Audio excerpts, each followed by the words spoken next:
Dr. Lowen come in the room. He's the one that actually saved my life. And he comes in, and he says, before we talk, before you say one thing to me, he goes, what did you see? And I said, how do you know I saw something? He goes, because you kept talking to me. And I said, well, why did you keep shocking me? He goes, because you kept talking to me. And he said, that's why I didn't give up on you. Wow. And I said to him, how many times did you shock me? He said, I stopped counting at 19, he goes. Jesus. And that was before we got you in the elevator to go up to the cath lab. I died from what I heard from other people. I went back to the hospital 2 times for dehydration after I had the heart attack, and I was released because of the meds they had me on. Yeah. And when I got up to the hospital, the next nurse came in to me, and they call me the Miracle Man. They all know me up there. When I walk in, the Miracle Man's here. I walked in, and they said to me, Steve, they go, do you know how many times you were shocked? And one nurse, the first time I was there, and I said, yeah, 19. She goes, no, 23 times.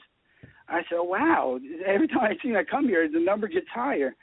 And she laughed. She goes, well, I was with you just before you got in the elevator. And she goes, and then I left. So she goes, I don't know how many times you were shocked after that. Man. Well, the third time I went to the hospital, finally for dehydration, thank God I'm going back. They brought me in there and, gave me fluids and that because the meds just keep dehydrating me. And from being shocked, I had burn marks on my chest, and I have a hole in my back. I actually burnt a hole right into my back from when they shocked me. When they shock you from on your left side from your rib cage to the back of your back is where they shock you. Not like they do on TV where they show you the pads going across your chest on each chest thing. No, they do for one side. And from shock me, they actually burnt right through my skin. Oh. That's how many times they shocked me. And so I got a scar back there now. It's actually pretty much healed. But the last time I went in there, I walked into ER, and the guy standing there. He goes, I know you. He goes, we got a name for you. You're the Miracle Man.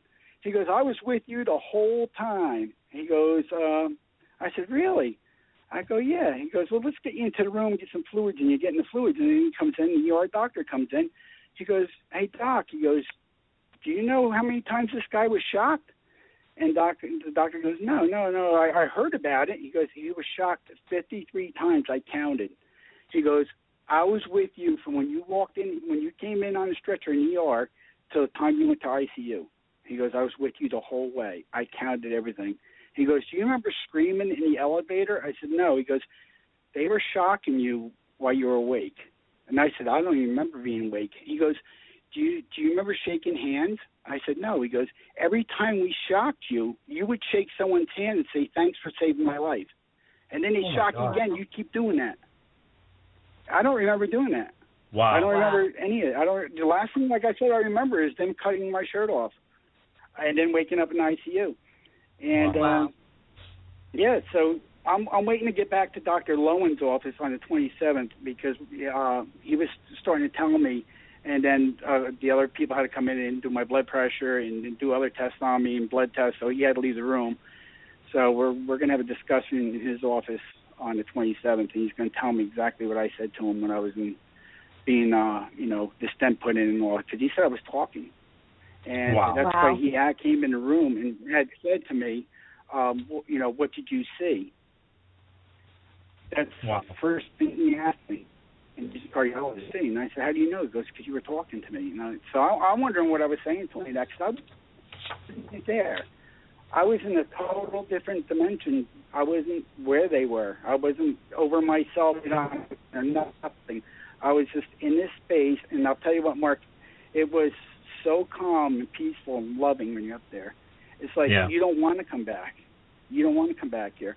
And the first time they shocked me in the ambulance, and I was flipping like a fish, that's the only shock I ever recall feeling, was, the first thing I said to the ambulance driver, why did you take me out of my dream?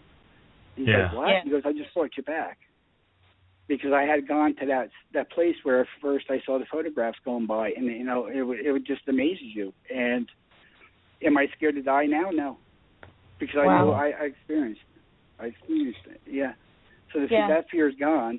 You don't want to die. No one wants to die, but if it happens again down the road, I'm not going to be scared of it. Right. It seems to me like it seems so like did I? Yeah. No, go ahead. When people ask me, did you enter, heaven? I don't believe I made it in there. I know. To me, I feel like I was rejected. I was sent back.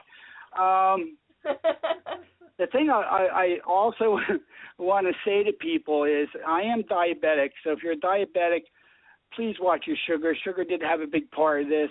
I'm going to read some numbers. I did post them on Facebook. And hopefully this will help people out there, who are diabetic. I know I'm skinny. You just got to see me. I'm skinny. I'm pretty good shape. I think I was probably one of the best in shape on our team. I ate the healthiest. I know that. And I still had a heart attack. So It doesn't matter, what you do. But I did eat probably the wrong foods.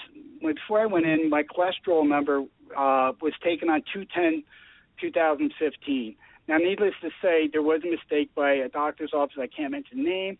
I did go for an EKG back in October, and I want to stress this because if people go for a test, don't listen to your doctor if they tell you what they told me. I went for the test. They failed the EKG for my heart back in October.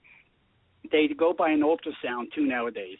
The doctor in the office told me, I don't go by the EKG no more. I go by your ultrasound. You passed the ultrasound. So just take a aspirin regimen from now on, and you'll be fine. Well, wasn't from October to now, I had the heart attack. So from October to March, I was clogged. So and the EKG did show there was a clog because I failed it. So if they had taken the steps and brought me to the hospital and clogged me at the time, I wouldn't have had this heart attack. Would have saved me. And I also want to say thank God John Savas caught his, and I'm glad he's doing well. Because, you do get heart damage if they don't catch it in time. So, John, I hope you're doing good. I hope you're listening. My cholesterol numbers in 2015, February 10th, my cholesterol was 253. My triglycerides were 344. These numbers, guys, are through the roof.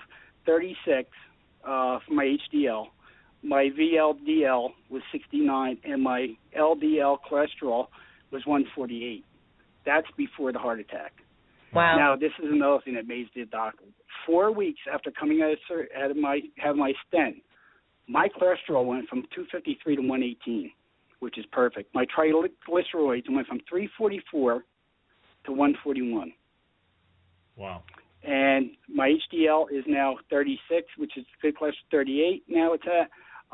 My cholesterol, other number is 69 and it's now 28.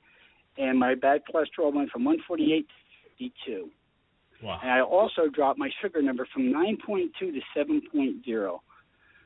So that's where I need to be to stay here on Earth.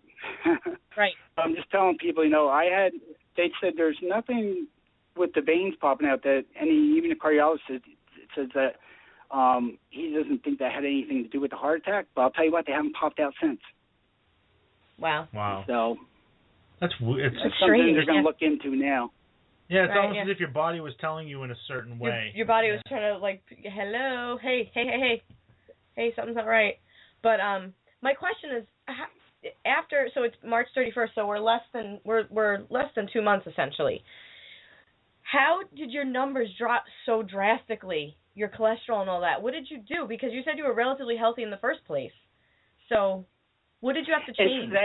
It's not what I've done. It's what Pam's put me on. She's put me on chicken and fish. And I'm really getting tired of eating chicken and fish. It's like constantly chicken, fish, turkey, chicken, fish, turkey. It's usually salmon. I'm eating chicken, try eating it without the skin. And just, I read everything now. When I go to the store, I look at all labels on everything. No sugar, no candy bars, no Coronas. That really hurts.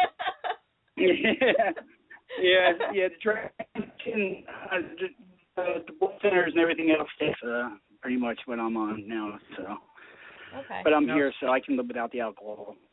Right. I drink a lot of water. I'm drinking a lot of water now. I don't go to diet soda. I drink a lot of tea. Diet tea I'll drink. Yeah. So yeah, that's what changed the numbers in a matter of 4 weeks. So anyone can change your numbers if you just you just watch what you eat. I eat whole grain bread. I don't eat the white bread. I stay away from white bread now. So I'm skinnier, a lot skinnier. A lot of people say, God, you're looking anorexic now, but I put some weight back on. I did go down to 160. I did go down. Well, I was 213 at one time. So you imagine 213, then going down to 165 is a drastic change in someone's body. You look like you're half dead, and people are like, "Oh, what's wrong with you?" But right now I'm at 174, which the doctor wants me to stay at. So you will see me like this from now on. People get used to me instead of being my little chubby person I was. So I'll be back down to 174. So I'm staying. Good. And exercise, like I said, they got me in a cardio rehab program now, so I'm exercising like crazy now. So yeah, exactly. They got me going 3 times a week. It's amazing. You have a heart attack, and they're like, "Get on this treadmill. Go do this. Go do that." Yeah. Like, well, I'm afraid. No, get on here and do this. Yeah. You don't want to. You don't want to have another one. The way I went, people ask me a question like, "Do you remember any of the shocks?" I don't even remember the first shock. All the other shocks, I knew I was going out, and I told them, and listen, I'm blacking out. I get that head rush, it would just black me out, and I wouldn't recall anything, so because I wasn't here, I was up, wherever I was at, in other dimension I was at. But I was amazed when I came out of it, and that's why it puts a feeling into you too that, as you can see, I get upset talking about it because you can't comprehend when you're up there of the feeling. If you felt the feeling I felt when I was up there, the love, there's no sense of time. There's no paradrama. No, it's just that you're. Sign me up. I'm on my way. In peace. Right. I did see John Zaffis walk by though and grab someone's clock and said it was haunted. But anyway. Wait, you said he grabbed a clock, right? Sorry, John. Yeah, with a clock, yeah. Okay. But no, honestly. One thing though, no, honestly, it's peaceful. Go ahead. One thing I do have to say is that it sounds ridiculous. Mark has a question after this too. Is that from what you're saying, it seems like, and this is so cliche and ridiculous, but it seems like what TV and movies have shown us seems to be similar to what you're saying in terms of when it happens, you're at peace and you're not thinking about the people that you left behind. Like you're not, if you think right now, God, if I left, I'd be so sad. I would never see Mark again. I'd be so sad. And then I feel like Lauren, I can answer that. Huh? You do feel that. You do feel that the first time I died in the ambulance. Right. When I was talking to the ambulance guy and he says, "Listen, I got to give you nitro," I knew something was going wrong. And he said, "Listen, your tongue up." At that moment, things rush through your head. I can't tell the loved ones I'm saying goodbye just in case I die. I can't. You can't do nothing. You're helpless. You're just sitting there in that ambulance saying, "Please save me." And people that sit there and say, "Oh, I don't care if I die tomorrow." No, you do. When it comes down to the last second, you're begging for your life. You're begging to stay alive. Believe me. Yeah. Believe me, you are.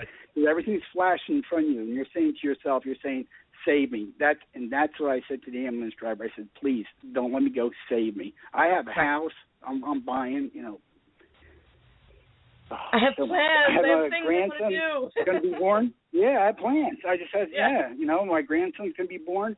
And that all just flashes like in a second in front of you, and you're like, "What am I going to do? What can I do? I can't do nothing." You're helpless. You're totally helpless.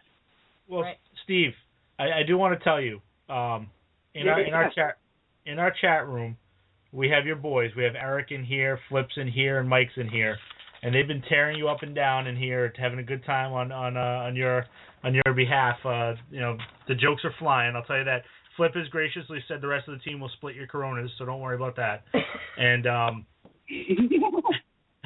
Eric wants me to ask you, do you consider what happened to you? Do you consider this to be a godsend in a way? I think in a way it's ways to give a message back to people, the message I read off before. I could read it off again if you'd like me to. I have it memorized. Hey, man, when I first got nice to you,